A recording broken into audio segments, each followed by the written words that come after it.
আসসালামু আলাইকুম ওয়া রাহমাতুল্লাহ। প্রিয় ভিউয়ার্স, আপনারা দেখছেন ছাকার মাছ।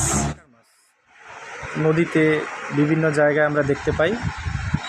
আজ আমার পুকুরে ধরা পড়েছে প্রায় 100 গ্রাম কম 1 কেজি ওজনের একটা সাকার ফিশ। কে বা কারা কখন আমার পুকুরে ফেলেছে সেটাও জানি না, হয়তো পোনার সাথে চলে এসেছে। মাছটা অনেক বড়। তো দেখলে বিভিন্ন জায়গায় এই মাছটা খাওয়া হচ্ছে। নিজে ট্রাই করে দেখলাম কেমন। আমিও আলহামদুলিল্লাহ ভালোই রান্না করতে পারি। তো চিন্তা করলাম নিজেই সম্পূর্ণ প্রসেসিংটা করব। অনেক বড় সাইজের একটা মাছ, দেখি কতটুকু গোস্ত হয়, কাটার পরে বোঝা যাবে।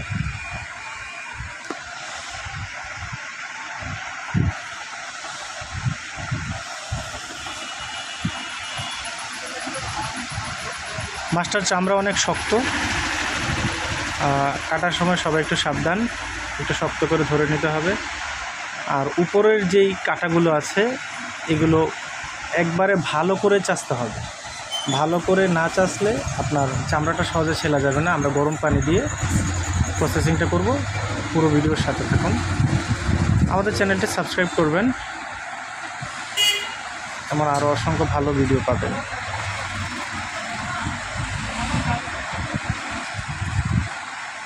মাছটা অনেক শক্তিশালী একটা মাছ। যাই হোক, প্রথম যেহেতু কাটতেছি হয়তো একটু এলোমেলো লাগতে পারে। ভালো করে গরম পানি দিয়ে এটাকে আমরা ছিলে নেব। ভুলেও কেউ কাঁচা অবস্থায় এমনি ছিলতে যাবেন না, এতে অনেক পরিশ্রম।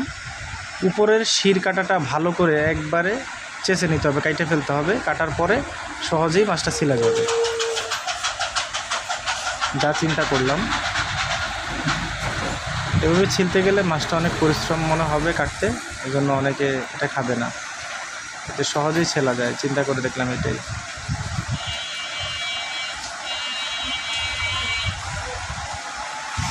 ভেতরটা অনেক সুন্দর লাল।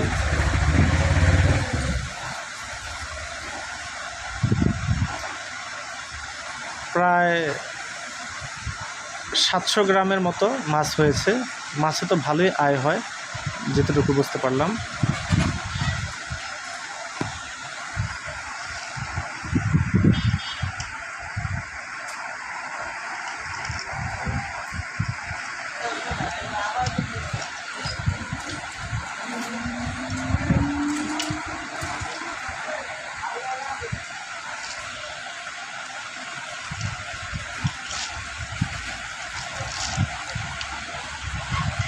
কাটার পরে দেখলাম অনেকগুলো মাছ,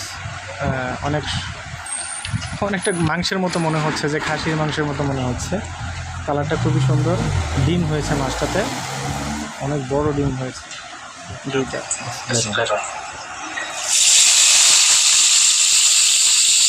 এখন একটু হালকা করে ভেজে নেব। জানি না যদি ভেঙে যায় বা মাছটার কেমন হতে পারে সেটা তো আমাদের ধারণা নেই আগ থেকে। হালকা বাদামি কালার করে ভেজে নিয়েছি।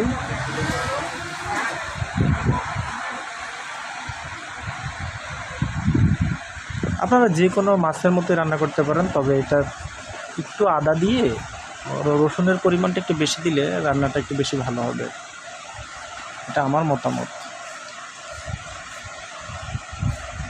আমি যেভাবে রান্না করেছি স্ক্রিনে তা দেখিয়ে দিয়েছি লিখে। আপনারা আপনাদের ইচ্ছে মতো এটাকে পরিবেশন করতে পারেন।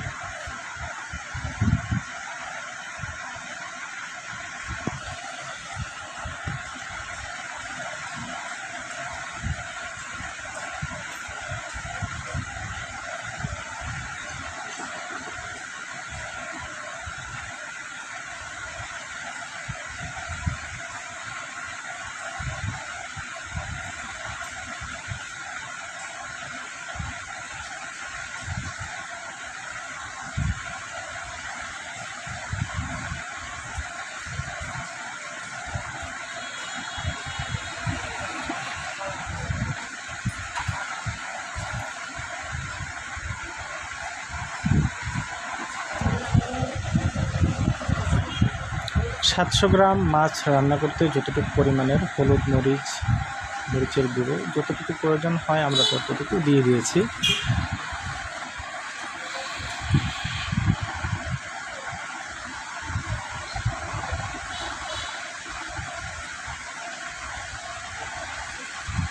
আমি অনলাইনে মাছটি সম্পর্কে অনেক কিছু জানতে চেয়েছিলাম, পরে জানতে পারলাম ক্ষতিকারক এমন কোনো ব্যাকটেরিয়া এই মাছে পাওয়া যায়নি। তো আলহামদুলিল্লাহ, আশা করি খেতে পারবো। আমাদের বিভিন্ন রেস্টুরেন্টে, বাংলাদেশের বিভিন্ন রেস্টুরেন্টে এই মাছটি এখন পাওয়া যাচ্ছে। ঢাকা শহরের বিভিন্ন রেস্টুরেন্টে এই মাছ এখন পাওয়া যাচ্ছে। তবে এটা আস্তে আস্তে আমার মনে হয় সারা দেশে একটা আমাদের অন্য মাছের মতো এটাও খাদ্য তালিকায় যোগ হয়ে যাবে। আর না হলে তো আমাদের দেশের নদী সম্পদগুলো, মানে নদীগুলো এই মাছে ভরপুর হয়ে গেছে। অন্য মাছের ব্যাপক ক্ষতি হবে। এই মাছকে যদি আমরা শেষ না করি তাহলে অন্য মাছ আর আমরা পাবো না।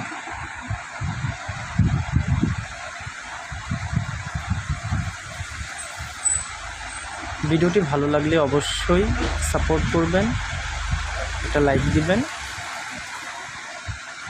আপনার মতামত জানাবেন।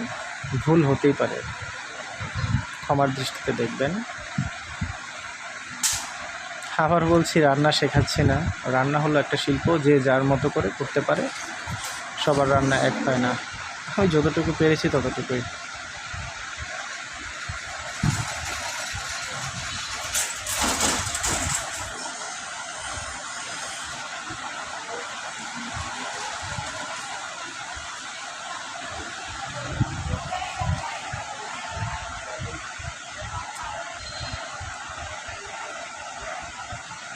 মাছটি দেখে এত ভালো লাগছে যে মনে হয় আমি এখনই খেয়ে ফেলি।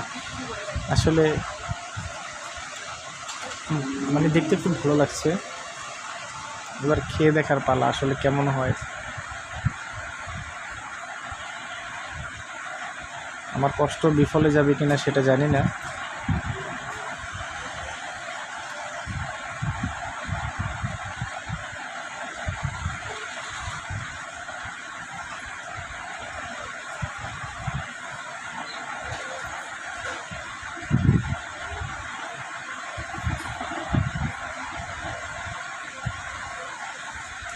ঝোলগুলো এবার একেবারে শুকিয়ে দিয়েছি। আমাদের রান্না প্রায় শেষ।